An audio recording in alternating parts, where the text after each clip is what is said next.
Good morning. Welcome to the children's lesson for today, Sunday, September 13th.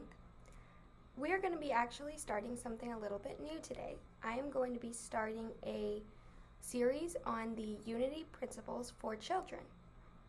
So we have 5 basic unity principles, and today we are going to be starting with the first unity principle.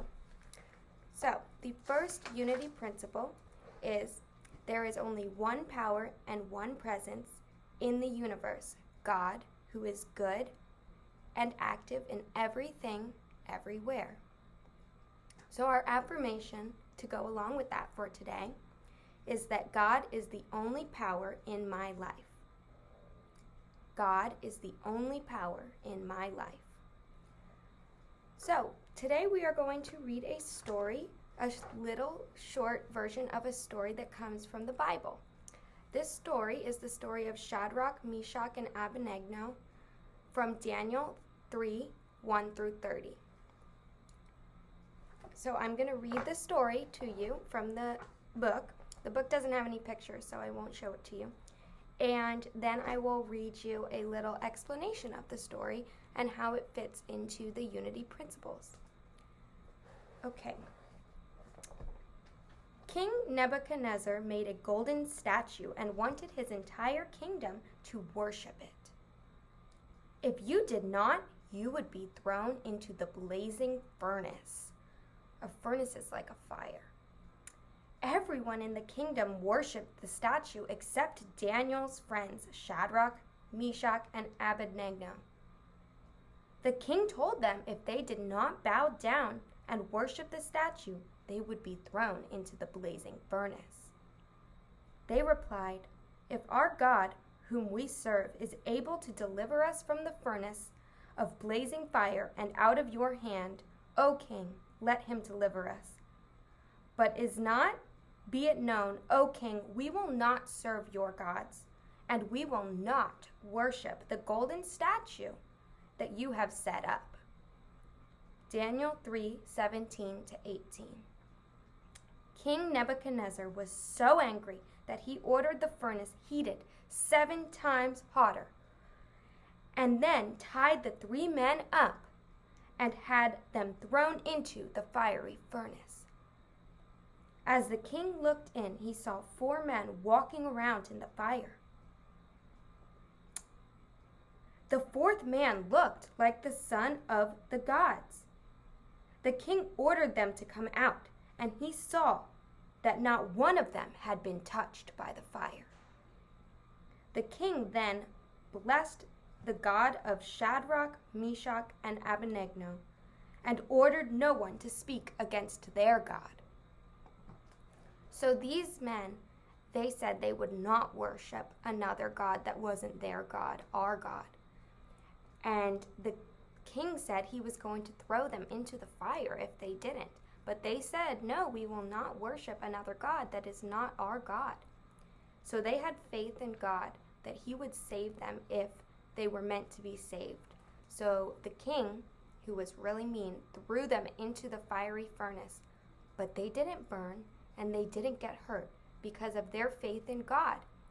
And then when the king pulled them out of the fire and saw that they weren't hurt, he said that everybody should be worshiping this God, our God, because he had protected all these people.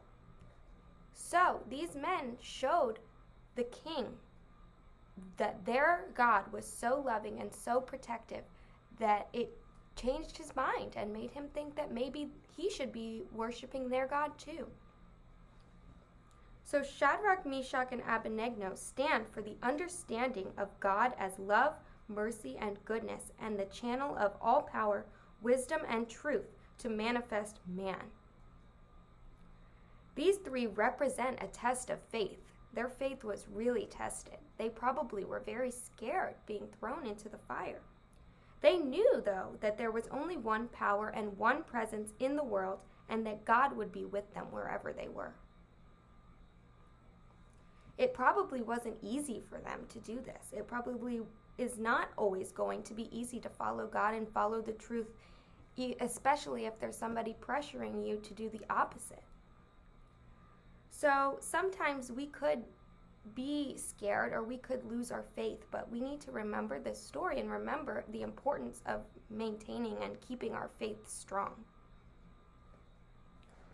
So I want you to think about a time when maybe you had a difficult situation that you had to face and how you felt when you were going into that situation. And then I want you to think about, how did you know that God was with you? Or if you didn't know that, how could you now realize that God was with you?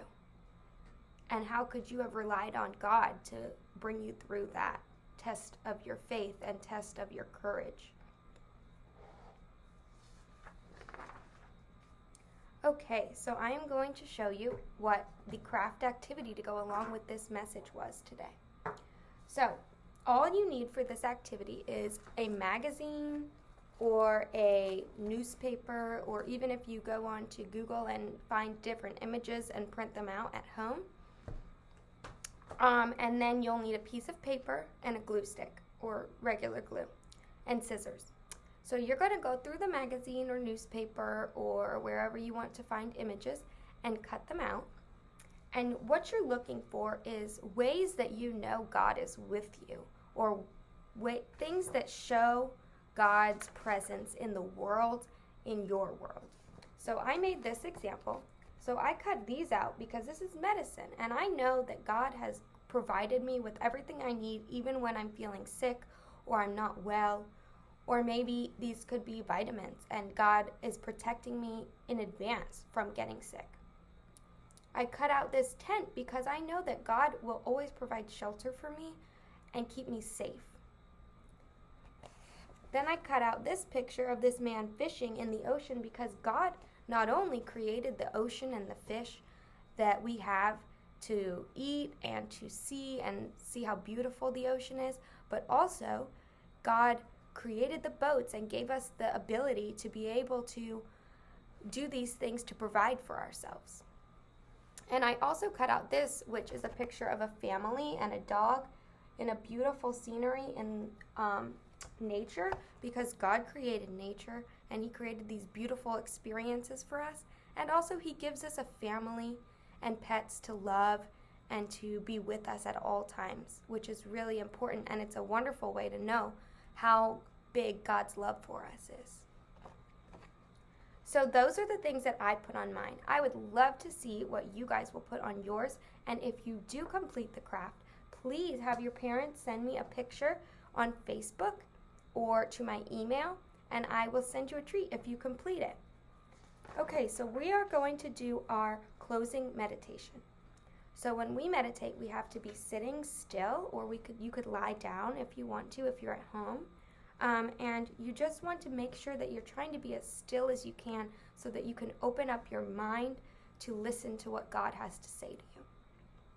So go ahead and sit still. Maybe you put your feet on the ground and your hands in your lap, or maybe you lay down on your back and listen to the words that God has to say to you. You are precious to me, so precious that I have created you in my image and after my likeness. I have placed within you all that I am. Within you is all love, all joy, all peace, and all wisdom. I know that it is sometimes difficult for you to see these things within yourself. I know that sometimes you feel you have nothing with which to face the challenges of your day. But remember, beloved, you have me. You have my presence to fill your lonely moments, to calm your fears, to feed your faith. You have me. You are never alone. So now we will close with the prayer for protection, which is what we always do in our children's lesson and also in our main sanctuary. So you can say it with me. The light of God surrounds me. The love of God enfolds me. The power of God protects me. The presence of God watches over me.